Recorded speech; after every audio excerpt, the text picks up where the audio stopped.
Hey everybody, I'm XTV producer Jennifer Moore, and welcome to episode 2 of XTV Newsers. Now in the last episode, we featured longtime Tampa newsman Brendan McLaughlin, and in this episode, we have another very longtime news reporter. This is Mike Deeson, and if you've ever been through Tampa or lived in Tampa, you've probably seen him. He retired earlier this year as the senior investigative reporter for WTSP, the CBS station in Tampa, and he has more awards than probably anybody I know, and in fact, some of them are right behind him. Mike, thank you so much for doing this show and for doing this. This is a very early project, but I really appreciate you being here. Jennifer, I'm delighted to be here. I think this is a very cool project. I'm excited for you for getting this off the ground. And I'm so excited to have you. And that's what I was thinking is after you leave the business, not a lot of people ask you about your experience or about your opinion. And particularly not the off-air people like producers or, photographers. And those people have experience too. So I figured, why not give people a place to, kind of decompress. And also you're able to speak a little bit more freely now that you're not in the business. You can talk a little more candidly, and this is hopefully a good place to do it. All right. But I was always outspoken anyway. At the TV station, they knew I was a pain in the butt outside of the people I was investigating, but inside the manager. You don't seem like the kind of guy that is afraid to be yourself. No, I'm not. And for anyone who doesn't know, a lot of people, someone like Mike is very rare in the TV news business. A lot of people come and go. I'm sure you've seen people come and go all your career. So someone with nearly 50 years of experience in TV news is almost unheard of now. So if you're watching this, you need to listen to this man because he knows what he's talking about. So please listen to this guy because he's done things and had experiences that you have not yet. So in other words, what Jennifer's saying is I'm an old fart. No, I'm just saying you're more of an expert on life than someone like me. So a lot of people might not realize that, but it's people like you that we should be looking to and learning from. Well, thanks. So, Mike, in your nearly 50-year career, what jobs have you held at various TV stations? Well, I was I did some sports in Buffalo and in Saginaw, Michigan. I did sports there. I initially got into the business doing that. I did general assignment reporting. As anybody who wants to be an investigative reporter, you don't start out doing that. You got to learn how to do a story. And I did a lot of political reporting, which actually led me into investigative reporting because I found lots of problems with politics and all and people lying and governmental breakdowns, which I wanted to expose. And that led me to investigative reporting. And for people who are not really familiar, how is being an investigative reporter different than being a general assignment reporter? Well, first of all, I think being an investigative reporter is the best job in the business. I love being an investigative reporter and still consider myself that. We can get into that in a bit. But an investigative reporter doesn't necessarily do a story every single day. You work on stories for a long period of time. Because of the economies of the TV stations, they want you to be on the air as much as you possibly can, but you've got to research it and put together the information and make sure you have everything right, because usually they are accusatory stories. It's exposing wrongdoing or greed or governmental problems. And so you've got to do a lot of research to nail it down. And as a matter of fact, let me tell you about my stories. When I would write a story, it would be reviewed by our investigative unit producer, then our investigative unit executive producer, then our news director, and then our Washington, D.C. attorney, who would put me on the witness stand and go line by line and say, what paperwork do you have to cover this? What paperwork do you have? Yeah, because I was That's intense. It is. But it was good because I was sued a lot of times because we did so many accusatory stories. Never lost because we had it nailed, but anybody can file a lawsuit. Usually it's when they're either embarrassed or mad, but we never lost. So I never had any problem with them saying that to me. And it goes to the importance of really, really digging deep and also getting your facts right and making sure that the stuff you're reporting is correct. Right. And you, I think you are very well known in the area for being sort of the watchdog and for keeping people accountable. So it's people like you that really brought a lot of these issues, local issues, to light. I tried to, because I got personally offended by people who were greedy, or governmental agencies that weren't doing the right thing. I mean, it really, really bugged me, still does. And so I was more than happy to expose that. Yeah, and for the people watching, that being an investigative reporter is a job that not many people can do, especially not as long as you did successfully. So that it's a very difficult job, and also you were working a lot on stories. These weren't puff pieces. You were confronting people all the time that didn't really want a story to be done on them.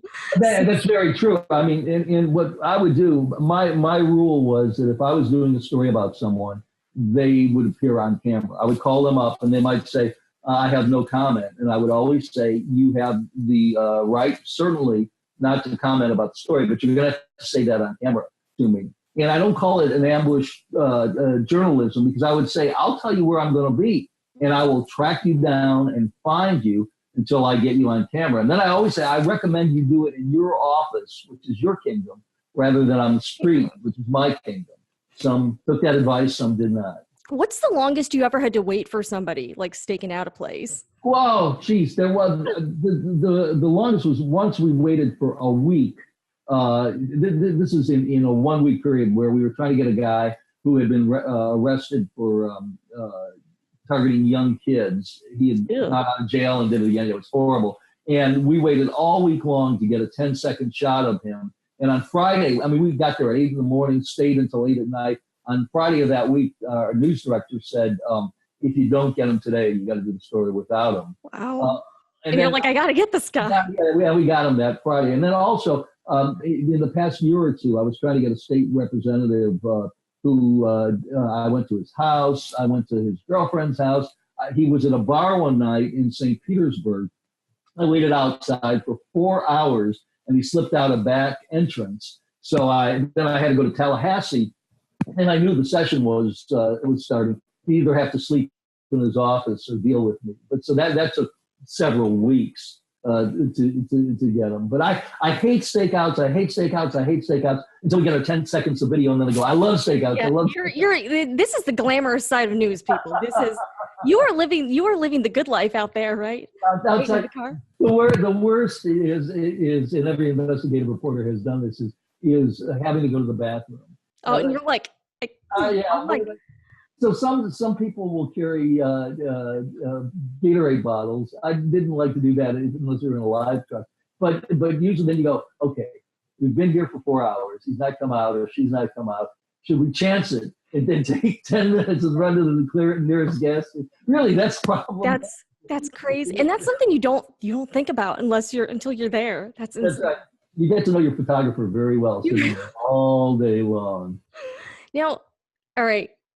What is the best part about working in the news business, in your opinion?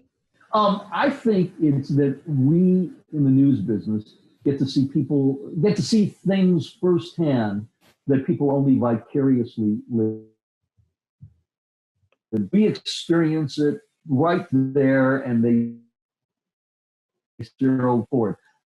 I've been to launches over at the Cape of at the shuttle. I've seen executions. I've been the witness at several executions, both electric chair and lethal injection. And I feel like I'm living part of history, seeing it actually happen. That is the best thing about it. And then as an investigative reporter, exposing wrongdoing is terrific. And on the flip side, what was the worst part about working in the news business? Well, I mean, it's a crazy business. It's very long hours. You work holidays, you work crazy hours, and there's a lot of pressure. Yeah. There's pressure to constantly produce, constantly be right. You hate to make a mistake. I mean, particularly with what I was doing, you couldn't make a mistake. You had to go on the paperwork and all. So there is a lot of pressure. Yeah, I definitely imagine in your particular area, especially. I can't imagine what that was like for all that. Right. What would you like the world to know about TV news that might not be evident to the average person? To succeed in TV news, It's more than just being on TV, you know. It's hard work. It is very hard work, and you've got to be dedicated. If you don't love what you're doing, you're in the wrong business, because it is all consuming all the time. I would wake up at 3 o'clock in the morning and think about a story that I was working on. And it's not just the people on air. There are so many people behind the scenes, support people, that make it work. And if you work with good people, it works very smoothly. If you work with bad people, it just totally falls apart, from the photographer to the producers to the APs, that there's a lot of people that you never see on the air that make it all happen. And it's not just that couple of minutes that you see on the air. You work for, in my case, sometimes weeks or months on a story to get it on the air. It's not simple. It's great fun, but it's very hard work. That is very well said. Now, you've worked on thousands and thousands of stories, but offhand, is there one in particular that had a really big impact on you? Well, there were so many. In the past year or two, I helped send a Tampa firefighter to prison because he also worked as the treasurer for a charity that supported orphans, live-in orphanage, actually, and he embezzled $355,000. Yeah, and that's a lot of money. A lot of money, and nobody was doing anything about it. And finally, we did the story, and the U.S. attorney saw the story in Tampa, and according to the assistant U.S. attorney who told me after the trial, he said to them the next day, "What are we doing about this?" And he said, we all sort of looked around and said nothing. He said, "Get the FBI out there tomorrow and get that guy." And they did, and he finally agreed to plea and spent some time in prison because it personally offended me. Stealing from orphans. How low can you get? It just bugged the hell out of me. So that was one that I really. Did they ever recover the money, or was it? Well, he's supposed to make restitution on that, but he lost his job because of it. And also, the fire chief drove me crazy here because he wouldn't fire the guy because he got an anonymous tip like I did, but the anonymous tip included the tax return, the 990. All nonprofits, as an investigative reporter, if I do something on a nonprofit, I immediately get their tax return. It's called a 990. And it said in the 990 that he had embezzled the money. So he said, well, I can't act on anonymous tips. I said, you've got an IRS form. You can call the IRS like I did and find out that this is actually true. And he let the guy stay on for a while. He finally did fire him the day he was arrested. But he's supposed to pay restitution. Whether he will or not, or will be able to, I don't know. Whew. All right. Now, we got to talk about the elusive viral stories, the viral videos. I know you've probably seen quite a few go viral in your time in the news. Right. What attributes have you noticed that they tend to have? Like, how do you feel like a story goes viral? I think it's something that touches people's emotions more than intellectual abilities. It's something that really gets to their heart. A couple that really come to mind quickly for me was we broke a story, I don't know how many years ago, 5, 6, 7 years ago, about a quadriplegic who was arrested, and the jail didn't believe he was a quad, and they dumped him from his. I remember that video. Oh, that went viral. That was great. What was crazy about the story though was he called me. I mean, being on the air as long as I was, I got a lot of tips and a lot of calls. So we get the call, and we go out there. And now it's his word. He's saying this happened because we didn't realize at that time that there was a taping system in the jail. And then he said all of a sudden, it's all on tape. I said, what do you mean? He said, well, there's cameras all over the place. It was sort of like probably before your time when Alexander Butterfield revealed that Nixon had taped everything in the White House. Nobody knew. He was at the Watergate hearings, and he mentioned, "Oh yeah, it's all on tape. We tape everything in the Oval Office." Same thing with this guy. So I made a public records request for the videotape, and I didn't know if I had a story or not until I saw the tape. And they said, "We'll try to get it to you. The guy who makes the tape leaves at 4 o'clock." So I tell the station, "You've got to leave a huge hole in the newscast, like a 3.5-minute hole. Mhm. And I think I have a story, but I'm not sure. So I wasn't sure until 4 o'clock. We got the DVD. They didn't even look at it. I put it in my computer, and I see him being arrested. I mean, rolling into the jail and all. And then I see him dump it, and they dump him. And I went, "We've got a story." Then I had to go to the sheriff's office. Their headquarters was away from the jail, and show it to them because they had no idea what was happening. So it became an actual story. So people just freaked out about that, and that went viral. Do you like this whole environment now where now there's cameras everywhere? Everyone has a cell phone. Do you think that's a good thing, or do you think that's sort of a negative? I think it's a double-edged sword. I think it's good in some respect. Look what has happened in terms of the police shootings and the police violence. So I think in that way, because sometimes in the past people say, "I didn't do that. I didn't do that." Well, it's right here on video. So obviously you did do that. In other ways, our society has become so full of it's almost like Big Brother looking at you everywhere you go. So it's a double-edged sword. But if I had to vote one way or the other, I'd probably vote for let's have the cameras everywhere, particularly for people in TV. Video is king. Yeah, and you were telling me yesterday when you started out, you had to develop your own film for stories. Is that right? We shot on film. My first TV job was in 1968 in Columbia, Missouri, at KOMU TV. The station was all black and white. Color TV was coming in, but we were black and white, and we shot it at that time on a wind-up Bell and Howell 3-turret lens silent camera. You did a 45-second narration, but you would, after you shot your film, you would have to have it processed. And then even as I moved through other TV stations, we still shot film up till about 1980 or so. And you would get in from your story each day, and the film would go, we called it into the soup, into the processor. So you had to wait for that, and then it would come. That's why news didn't happen after 3 o'clock, because it had to be processed. And then we would splice it together. When I started was with glue pots, but then we eventually went to Scotch tape, and it was a pain. that your life? You must feel like it's a breeze now. Well, it is. Yeah, I shoot on little SD cards right now, so it's pretty amazing. It's really crazy the changes you must have gone through. Yeah, well, when we first got the videotape, I mean, that was a huge thing, because we could then get, we could run it into the station and be closer to deadline, and then we got live.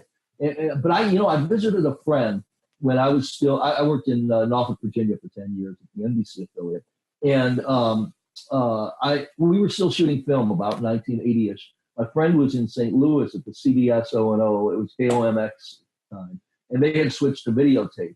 And I went there and I went, we're not in the same business. Like, it was Star Wars compared to what we were doing. But then eventually everybody switched over to videotape. And that is great. That is crazy to think about what you had to do to get a story on the air when you first started. That's insane. Yeah.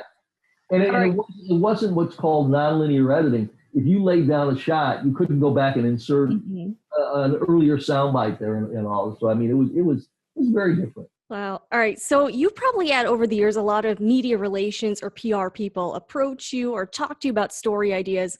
So for people who are watching that might work in those businesses, if you were to come up with some sort of guide on, maybe best practices for people who are in that line of work, a lot of people watching this channel might be, what kind of things would you tell them? What kind of stuff would you include in a guide like that? Well, the first thing is personal relationships. As a reporter, I would try to have coffee or go into somebody's office, even when I didn't have a story, just to establish a personal relationship.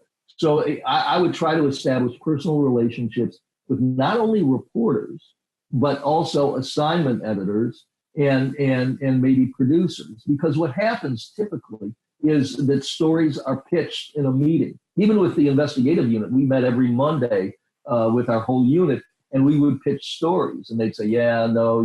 So you got to have somebody, if you really want the story out there, someone who is pitching your story for you.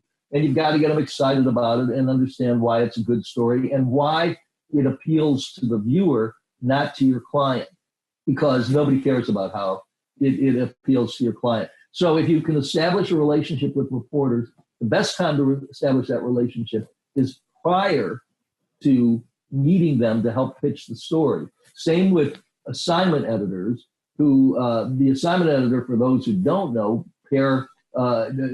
keep a list of stories going on, what's happening in the area, and have to keep their ears to the radio and make context. It's a very tough job. They only hear from management when something screws up. They never get congratulated when they do something right.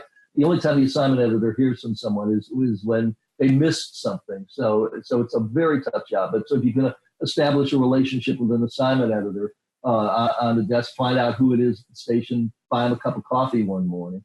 And then producers. It's a people-to-people business, and that's how you have to do it. And then again, keep in mind that there's pressure for a story that gets on the air to appeal to the audience. So you have to say, when you talk to the person that you now established the relationship with, this is why it will appeal to your audience.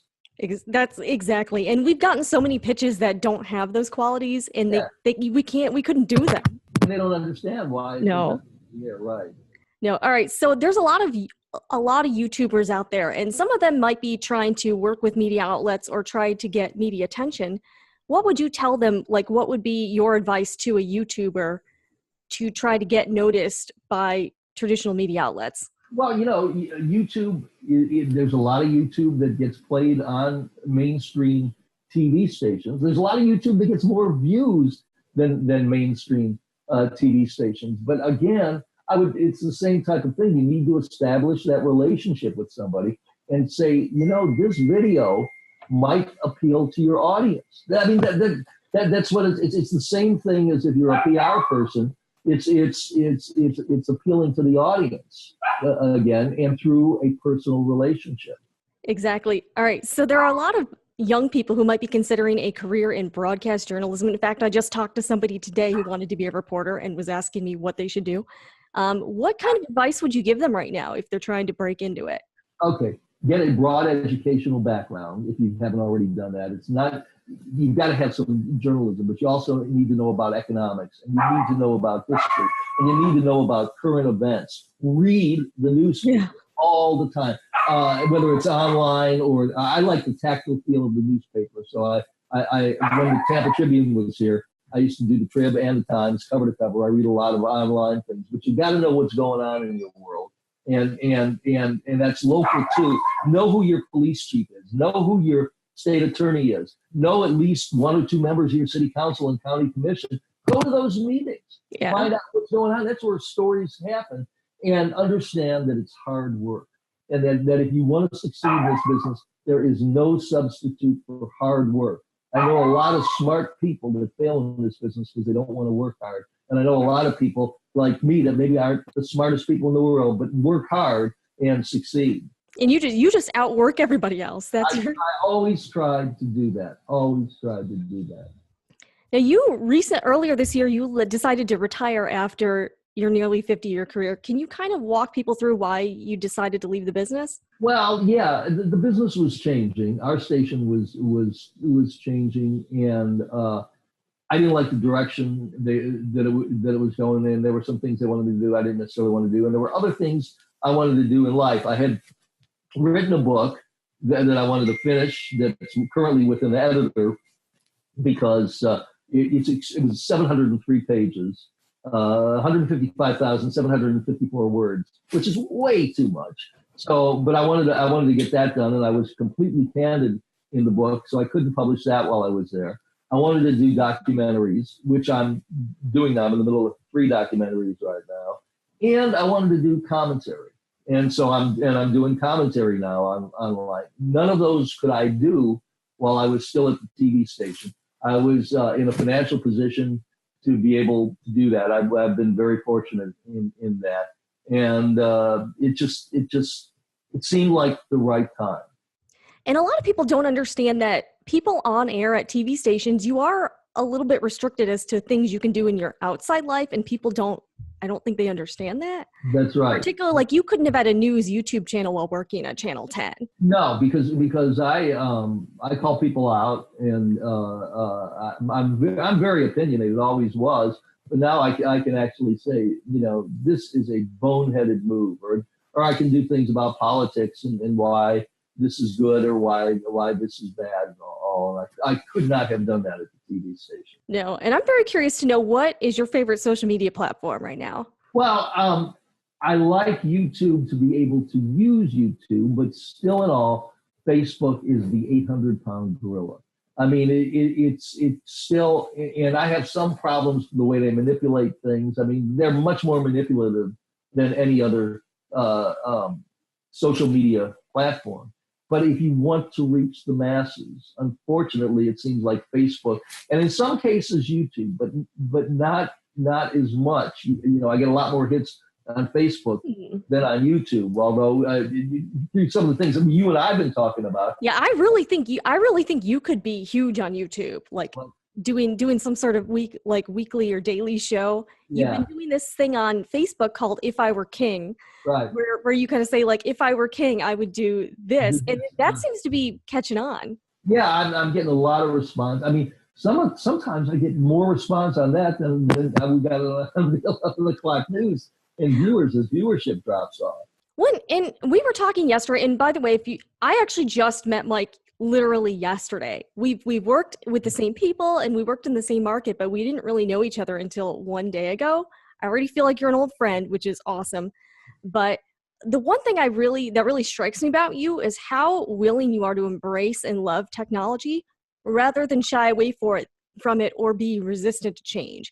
So, like, what do you think makes you like that? Because there aren't a lot of people that are so into it. Well, I think it's a couple of things. I realized, starting with film and seeing how everything changed, that if you don't keep up with it, I mean, when we went to video in Virginia, in Norfolk, some of the photographers who shot film all their lives, they couldn't cope with it. They couldn't understand that the audio and video were on different tracks and all that. So that was one thing. So I realized you had to do that.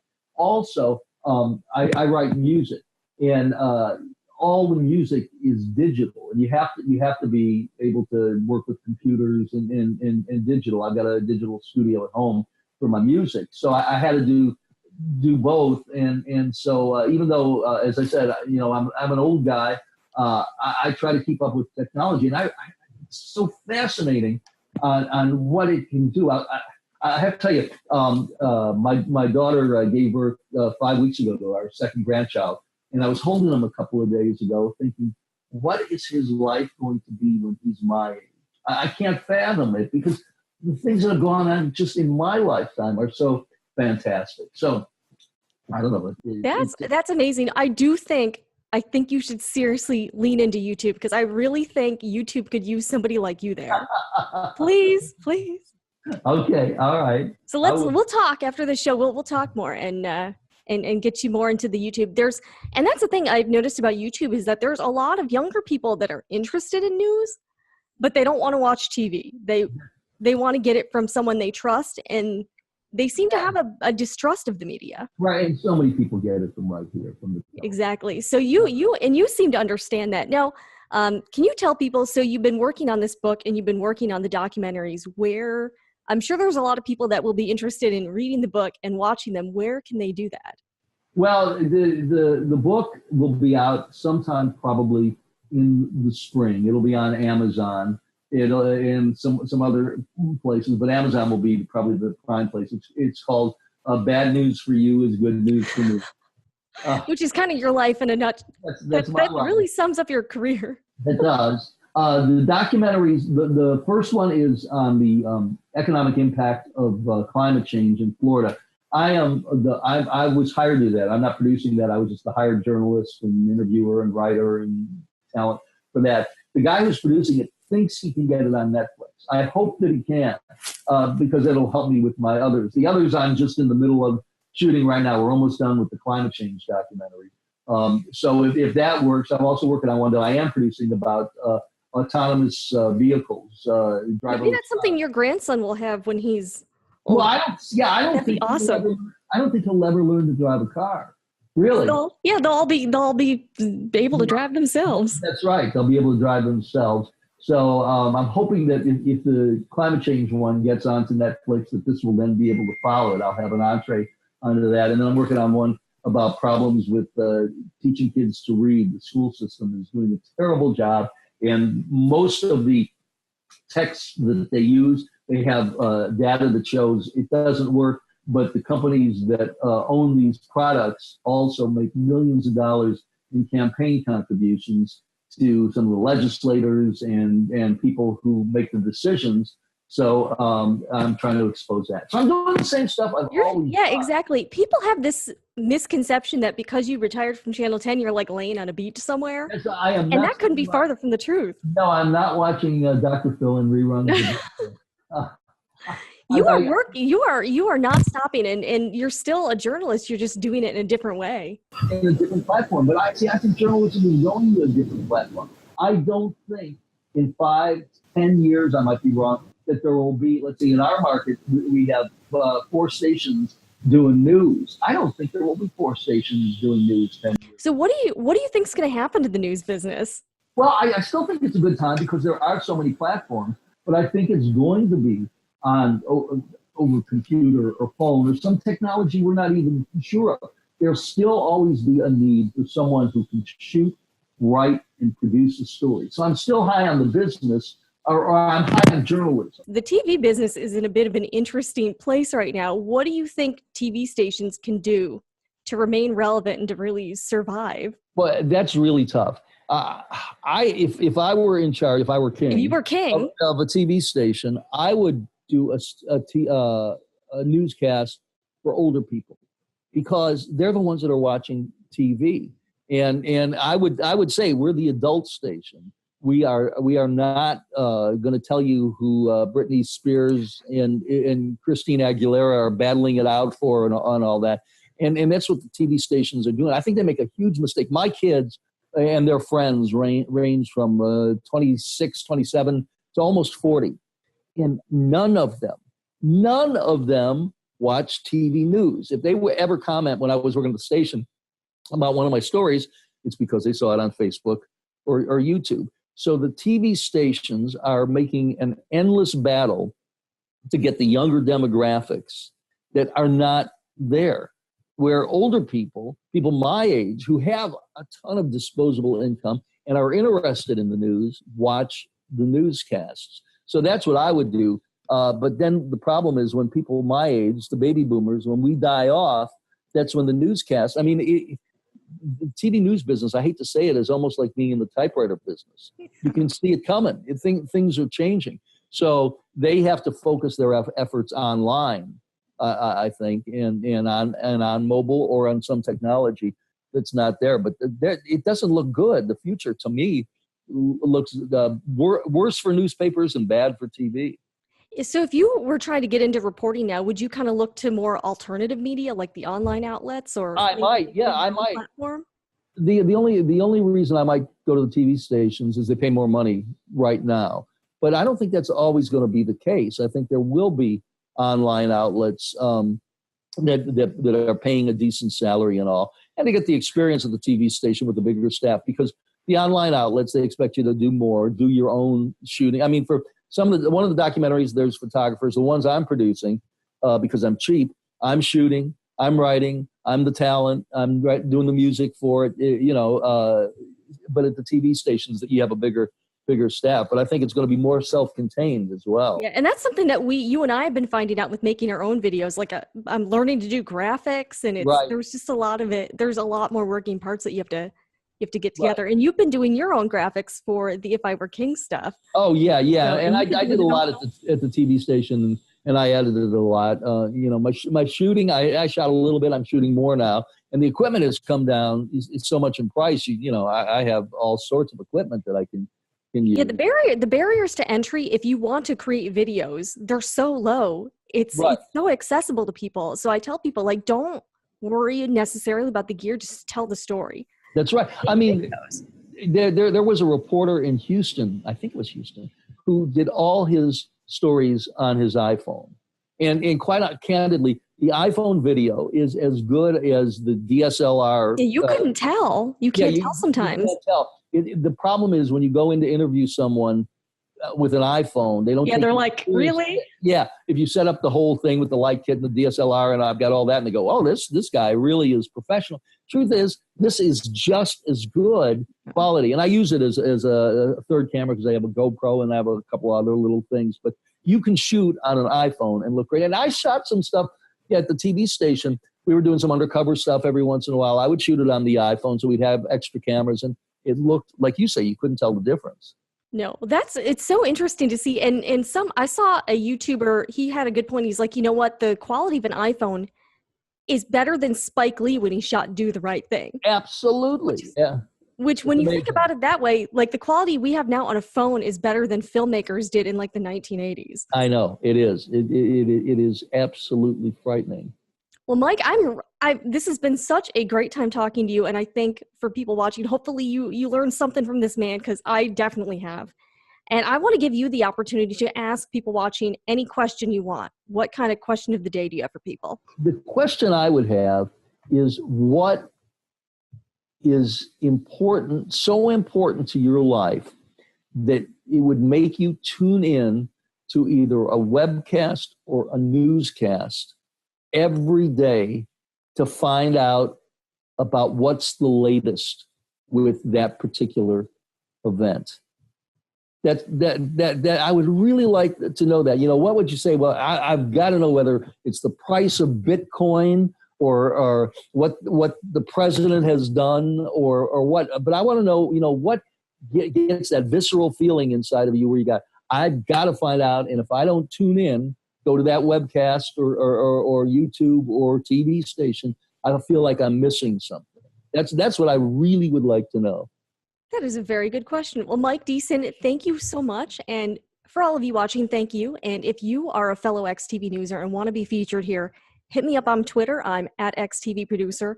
Hit me up because I would love to talk to you as well. And Mike, really best. I can't wait to see seriously, I really don't think you are done at all. No. You could be like the next huge YouTuber, and look, like that would be so awesome. You end up having this 50-year career in news, and then you end up also blowing up somewhere else. That's what I would want for you. Well, thanks. That's wonderful. And I congratulate you on this.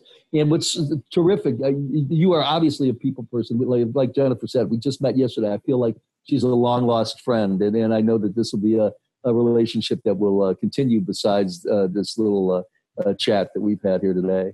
And Mike, also, where can people find you online if they want to follow you? Yeah, right now, Deeson Media on Facebook or Mike Deeson on Facebook. I've got them both.